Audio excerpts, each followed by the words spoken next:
Welcome back to the Vanilla Transformer series. This is episode 3, and we're answering the critical question, why do we need query, key, and value for attention? We already know attention helps embeddings become context-aware, but in this episode, we'll see how query, key, and value make that happen through something surprisingly familiar, information retrieval. Let's get started. Before diving into query, key, and value, let's recall what it even means for an embedding to be context-aware. There are 3 main types of attention: self-attention, masked self-attention, and cross-attention. But regardless of the type, the goal is the same. That is, take context-unaware embeddings and turn them into context-aware ones. You can think of it like this. Before attention, each embedding is asking, who am I in this group? After attention, it can confidently say, I know who I am in relation to everyone else. That's the magic of attention. It helps every piece of information understand its surroundings. Before shifting gear, let's zoom in on self-attention and cross-attention in terms of context awareness. Let's start with self-attention. We have 2 groups here, Group A and Group B. But for self-attention, we need only one group. So just focus on Group A. Each embedding in Group A belongs to the same context. When we apply self-attention, every embedding looks at others within its own group. So, an embedding like A1 learns not only about itself, but also about A2, A3, and A4. After attention, it can say, I know who I am in my group, Group A. That's what makes self-attention powerful. It helps build meaning within the same context. Now let's move to cross-attention. This time, the embeddings from Group A are attending to another set, Group B. Here, A1 is learning from B1, B2, and B3. After attention, A1 can say, I know who I am in another group, Group B. Let's now connect this to real transformer architectures. When we use self-attention, the model processes information within the same layer. This happens inside a standalone transformer, like an encoder or a decoder by itself. But when we use cross-attention, interaction happens between 2 different transformers. For example, from an encoder to a decoder. So in short, self-attention means I learn from my own group's members. Cross-attention means I learn from another group. Now that we understand what attention does, a natural question arises, how does this attention mechanism actually do its job? In the original Attention is All You Need paper, it does so through 3 key components: query, key, and value. You might be wondering, where did those come from? They seem to appear out of nowhere, but they actually come from something we already know very well. Today, we'll uncover the intuition behind them. We are familiar with this block diagram. Let's look at the inside of the attention block. What the heck are Q, K, and V? Every time you see the attention formula, these 3 symbols pop up: Q, K, and V. But instead of thinking of them as complicated math terms, let's look at them as roles each embedding plays during the attention process. Q, K, and V are terms we borrow from database terminology. When you search for something, you type a query, that's your question. The database has keys that describe stored information, and the values are the actual pieces of information you retrieve. That's also what happens in attention mechanism. In other words, attention mechanism makes embeddings context-aware through information retrieval. Let's make an analogy. We have a house with several members: Tom, Jennifer, Jeff, Anne, Ringo, and even a smartphone. Tom is just Tom. But what does a better representation of Tom look like? How can we describe him not just by his name, but by how he connects to everyone else in this house?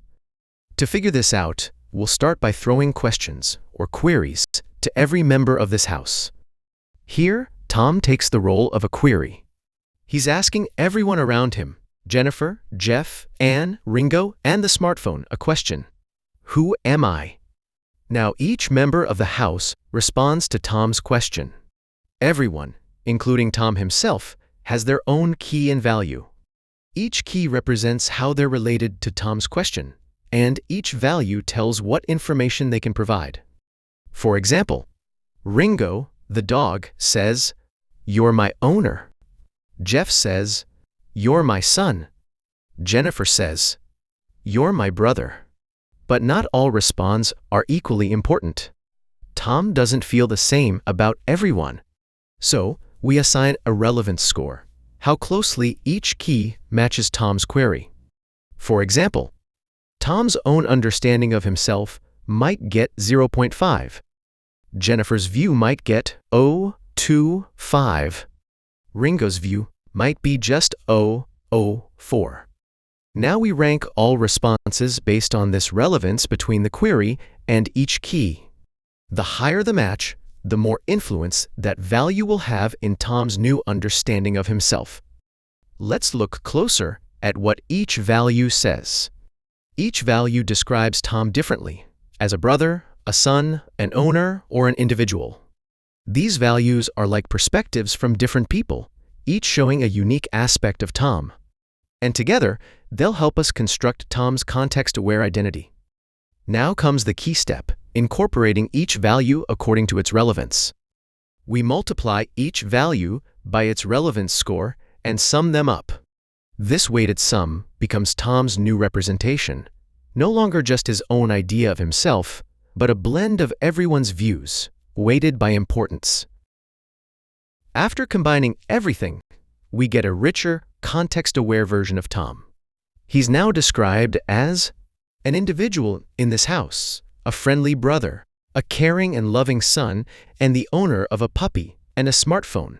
He's still Tom, but now he carries information from everyone else. Their perspectives have shaped his understanding. And this whole process, Tom asking questions, gathering answers, scoring relevance, and combining weighted information. Tom's question, "Who am I?" is our query. The others' descriptions are the keys and values. And when we blend everything with weights, we get Tom's context-aware representation. So, in short, attention equals asking, relating, and blending.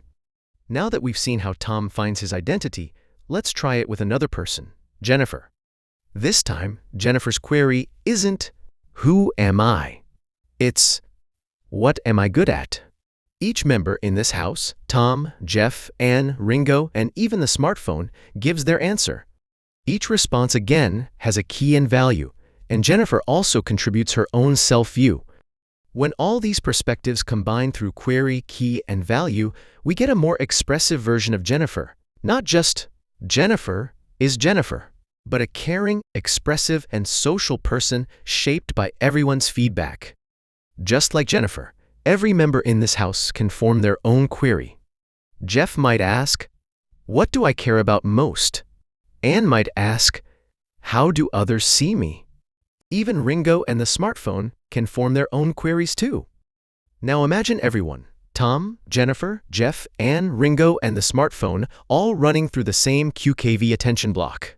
On the left, we have their context-unaware descriptions, plain versions of themselves. Inside the attention block, each one generates query, key, and value, interacts with others, and comes out the other side with a context-aware description. Every person or token becomes richer and more meaningful through interaction. Now, are you getting it? This house analogy mirrors how tokens in a transformer communicate. They ask, relate, and learn from each other. Every token understands itself better by attending to others. Finally, let's connect this back to real transformer models. Here, we have a sentence, "I love to code," which is chunked up, or more technically, tokenized into "I love to code." Of course, these tokens are turned into embeddings. Initially, they are context unaware. These go through QKV attention block. Then, attention helps embedding understand its context. So, love doesn't just stand alone. It knows who loves and what it loves. Now we've completed the journey for today. Query, key, and value aren't abstract formulas. They're about asking questions, finding relationships, and understanding meaning. That's how attention transforms simple embeddings into context-aware intelligence. In the next episode, we'll peek into the actual math behind this magic. Don't worry, it only needs a bit of simple linear algebra, and I promise it's nothing to be scared of. Then, see you next time.